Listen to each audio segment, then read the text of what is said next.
Praise lord. మనము చాలా విషయాలలో గొప్ప గొప్ప వాటిని, పెద్ద పెద్ద వాటిని అపేక్షిస్తూ ఉంటాము. మంచిది, అది దేవుని చిత్తము కూడా. కానీ మన జీవితంలో దేవుడు మన నమ్మకత్వాన్ని ఆయన చూస్తూ ఉంటాడు.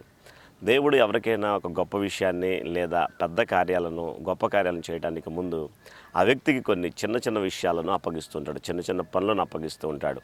ఆ కొంచెంలో నమ్మకత్వాన్ని బట్టి అనేకమైన వాటిని, గొప్ప వాటిని మనము ఆయన యొద్ద నుండి పొందుకోవాలని దేవుడు ఆశ కలిగి ఉంటాడు. మనం గమనించినట్లయితే మత్తయి సువార్తలు ఎలాగో రాయబడి ఉంటుంది. మత్తయి సువార్త 19వ అధ్యాయంలో మేనాలు, 10 మేనాలు, 2 మేనాలు, 1 మేనా కలిగిన వ్యక్తులు, 3 వ్యక్తులు మన ముందు పెడతాడు దేవుడు.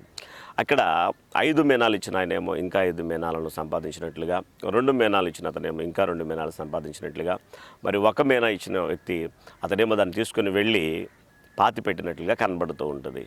ఆయన వచ్చి, యజమానుడు వచ్చి, అయ్యా మరి నేను ఇచ్చిన దాన్ని నువ్వేం చేసావంటే, ఈయన కఠినంగా నువ్వు ఎత్తున చోట కోయినవాడు కట్టుడు నేను ఎరిగి నన్ను దాచిపెట్టాను అన్నప్పుడు అక్కడ ఆయన మాట్లాడే మాట ఏంటంటే, అది సావుకారుల దగ్గర ఇచ్చినా కానీ వడ్డీతో కూడా తీసుకునేవాడిని అని చెప్పి తన దగ్గర ఉన్న ఒక్క తల ఆ మేనాన్ని కూడా తీసేసి వేరే వాళ్ళకి ఇచ్చినట్లుగా 5 తలాంతులు కలిగిన వ్యక్తికి ఇచ్చినట్లు కనబడుతూ ఉంటుంది.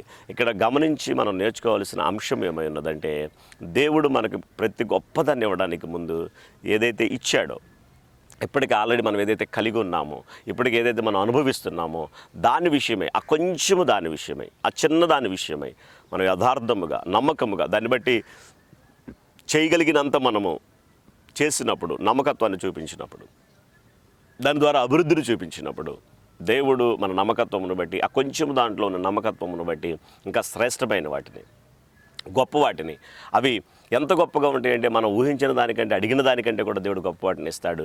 దానికి మూలం ఏమై ఉన్నదంటే, అంతకు మునుపు నీకు ఇచ్చిన ఆ చిన్న దాని విషయమై, ఆ కొంచెము దాని విషయమై నువ్వు నమ్మకత్వమును, యథార్థతను, అలాగే అది అభివృద్ధి పరుచుకోవడం కొరకు నీ వంతు ప్రయాస, నీ వంతు దేవుని మీద ఆధారపడి చేసిన దాని అంతటిని కూడా దేవుడు చూస్తాడు. దాన్ని బట్టి గొప్ప ఆశీర్వాదాన్ని నీకు అనుగ్రహిస్తాడు.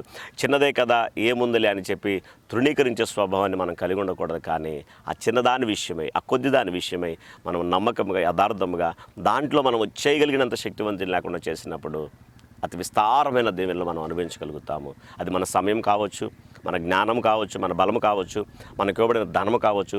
ప్రతి విషయంలో కూడా ఆ కొంచెం దాంట్లో మనం నమ్మకంగా ఉందాము.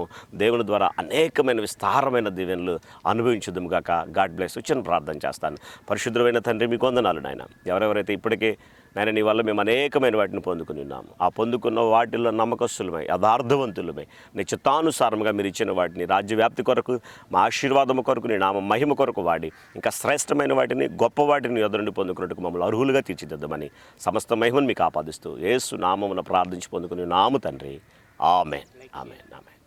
దయచేసి ఈ వీడియో చూస్తున్న మీరు లైక్ చేయండి, షేర్ చేయండి, కామెంట్ చేయండి, సబ్స్క్రైబ్ చేయండి. ఇలా కూడా మనము మన యొక్క స్నేహితులకు సువార్తను చేరవేయచ్చు. God bless you.